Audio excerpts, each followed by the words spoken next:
way yi nag Sëriñ Tuuba qaada lahu llahu maxtaara la moo ko way muy njariñ lu am solo lool te mu dëppoog nag ab xadis.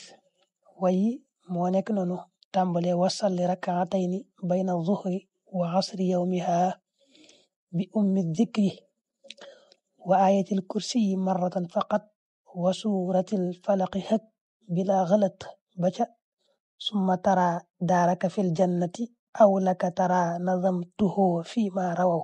way yooyu moo tegaloo noonu nekk juróom-ñaari bayit. sëriñ bi nag ab xadis bu am solo lool la wayaat.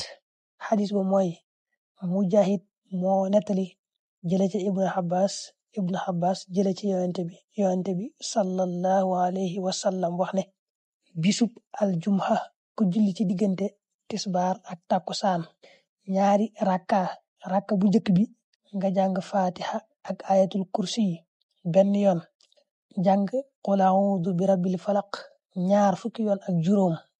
rakkab ñaareel nga jàng fatiha ak qul huwallahu ahad benn yoon, jàng nag qul a'udhu bi rabbil falaq ñaar fukki yoon képp. boo salmalee daal di wax laa hawla wala quwwata illa billahi al aliyyil azim juróom fukki yoon. nee na day ku koy saxal bala ngaa génn àdduna da nga gis yàlla suñu borom, wala nga gis barab ba nga war a dëkkee ci aljanna, wala ñu gisal la ko. moo tax mu daanale ko fala yaxruju min ad-dunya hatta yara rabbahu azza wa jalla fil manam aw yara makanahu fil janna aw yura lahu. kon lii ab xadis la waaye sëriñ bi way yi moo ko wayaat.